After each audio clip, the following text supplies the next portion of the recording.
आप सभी को अभिषेक सरकार का नमस्कार। तो दोस्तों, यूक्रेन और रशिया के बीच जो युद्ध चल रहा है उसका आज 7वां दिन है और हम 10 ऐसे डेवलपमेंट आज का बताने वाले हैं जो अब तक आज के दिन में हुआ है, कल और आज में हुआ है। सबसे पहला डेवलपमेंट है कि अमेरिका के राष्ट्रपति बाइडेन ने ये बताया है कि रशिया के जो प्रेसिडेंट है पुतिन, वो एक डिक्टेटर है, तानाशाह है। उनका कंपैरिजन एडोल्फ हिटलर से कर दिया है जो बाइडेन ने पूरे अमेरिका को संबोधित करते हुए ये कहा है कि रशिया जो कर रहा है वो बहुत ही गलत है, हम उसके खिलाफ खड़े हुए हैं। पर फिर भी नेटो की सेना, अमेरिका की सेना अपनी फौज नहीं भेज रही है रशिया में। दूसरा डेवलपमेंट ये है कि पूरे अमेरिका ने, कनाडा ने और पूरे यूरोपियन यूनियन ने रशिया की फ़्लाइट अपने एयर स्पेस पे आने से बैन कर दिया है। जी हाँ दोस्तों, अब अमेरिका के ऊपर से, कनाडा के ऊपर से, पूरे यूरोपियन यूनियन के ऊपर से कोई भी रशिया की फ़्लाइट नहीं गुजर सकती। रशिया भी बैन करेगा अमेरिका वगैरह की फ़्लाइट। अब ये दोनों तरफ से होगा कि एक दूसरे के एयर स्पेस पे नहीं आ सकते हैं फ़्लाइट्स। तीसरा डेवलपमेंट ये है कि बहुत दुखद घटना हुआ था कि इंडिया का एक स्टूडेंट, नवीन नाम का एक मेडिसिन का स्टूडेंट, उसकी डेथ हो गई है यूक्रेन में रशियन बमबारी के चलते। इसके बाद भारत सरकार बहुत ही गंभीर हो गया है। रशिया और यूक्रेन दोनों के ही गवर्नमेंट को बोल दिया है भारत सरकार ने कि इंडियन नेशनल्स के लिए एक सेफ पैसेज बनाया जाए, इंडियन नेशनल्स को निकलने की जगह दी जाए। हम और स्टूडेंट्स खोना अफोर्ड नहीं कर सकते। इंडियन गवर्नमेंट ने अपने 4 मंत्री भी भेजे हैं 4 अलग अलग देशों में, पोलैंड, स्लोवाकिया, हंगरी और रोमानिया। यहाँ पे भेजा हुआ है अपने 4 मंत्री। वो लोग वहाँ के एम्बेसीज से बात कर रहे हैं और इंडियन नेशनल्स के सेफ पैसेज बनाने में मदद कर रहे हैं। चौथा डेवलपमेंट ये है कि 218 भारतीय नेशनल, 218 इंडियन स्टूडेंट्स को इंडिया वापस ले आया गया है ऑपरेशन गंगा के तहत। ऑपरेशन गंगा, भारत सरकार ये ऑपरेशन चला रही है। यूक्रेन से जितने भी इंडियन नेशनल्स हैं उनको इंडिया में वापस ले आने की ऑपरेशन है ये।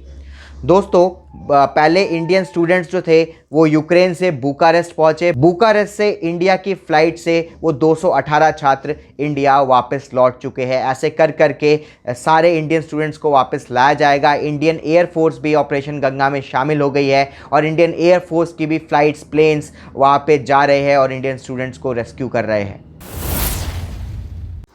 पांचवा डेवलपमेंट ये है कि रशिया ने आज जितने भी अर्बन एरियाज़ है, खार्किव, कीव, सब पे अटैक करना शुरू कर दिया है। बिल्डिंग्स, हॉस्पिटल्स, उनके जो भी मिलिट्री जगह है उन सब पे अटैक करना शुरू कर दिया है। यहाँ तक कि सिविलियंस पे भी अटैक करना शुरू कर दिया है। 136 सिविलियन जो है वो कल मर चुके हैं, उनकी डेथ हो गई है। यूनाइटेड नेशंस ने इसको ह्यूमन राइट्स का उल्लंघन बताया है और जो यूक्रेन के प्रेसिडेंट है उन्होंने तो ये टेरर एक्ट बता दिया है। छठा डेवलपमेंट ये है कि यूक्रेन के डिफेंस मिनिस्टर ने कल रात को एक मैसेज के तहत ये कहा है कि जो बेलारूस है, जो रशिया का एलाई है, रशिया का दोस्त है, उसने भी अपने ट्रूप्स भेजने स्टार्ट कर दिए हैं यूक्रेन पे अटैक करने के लिए। पर बेलारूस ने मना किया है कि हमने कोई ट्रूप नहीं भेजा है। 7वां डेवलपमेंट ये है कि रशिया के एयर स्ट्राइक से एक हॉस्पिटल पूरी तरीके से बर्बाद हो गया है। यूक्रेन का एक प्राइवेट हॉस्पिटल, बड़ा हॉस्पिटल, जिसमें कि 2 लोगों की मौत भी हुई है और आसपास के सारे घरों में आग लग गया है। कम से कम 10-15 घरों में आग लग गया है। जो उस शहर के मेयर है उन्होंने इसको बहुत ही निंदाजनक कहा है, एक टेरर स्ट्राइक कहा है इसको। 8वां डेवलपमेंट है कि इस जंग का 7 दिन हो गया है पर सिर्फ एक राउंड ही बातचीत हो पाई है। दूसरे राउंड की बातचीत शुरू होने वाली है। बात चल रही है कि बातचीत होगी। इससे पहले यूक्रेनियन प्रेसिडेंट ने बोल दिया है कि जब तक रशिया बॉम्बार्डमेंट नहीं रोकेगा तब तक बातचीत का सवाल ही पैदा नहीं होता। पहले रशिया बॉम्बार्डमेंट रोके, एयर स्ट्राइक रोके, उसके बाद ही बातचीत का कोई स्कोप है। उससे पहले बातचीत का कोई स्कोप नहीं है। यूक्रेनियन प्रेसिडेंट ने यह भी कहा है, नॉर्वे डेवलपमेंट में जो नोवा डेवलपमेंट है उसमें यूक्रेनियन प्रेसिडेंट ने बोल दिया है कि पूरे इंटरनेट से रशिया को हटा दिया जाए, क्योंकि सिविलियंस पे अटैक करके रशिया ने जेनेवा कन्वेंशन का उल्लंघन किया है। और इसके बाद रशिया को पूरे ही इंटरनेट से हटा दिया जाए।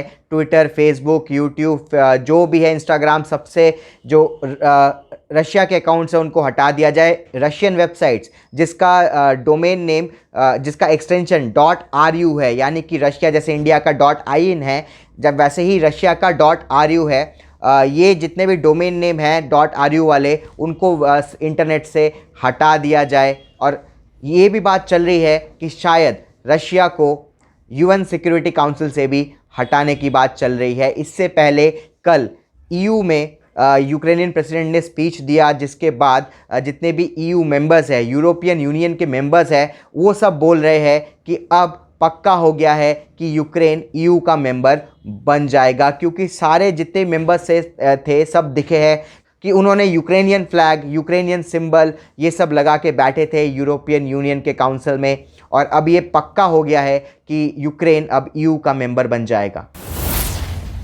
10वां डेवलपमेंट ये है कि रशिया ने बोल दिया है कि हमारे देश से कोई भी बाहर जाएगा वो $10,000 से ज़्यादा फॉरेन करेंसी लेके नहीं जा सकता।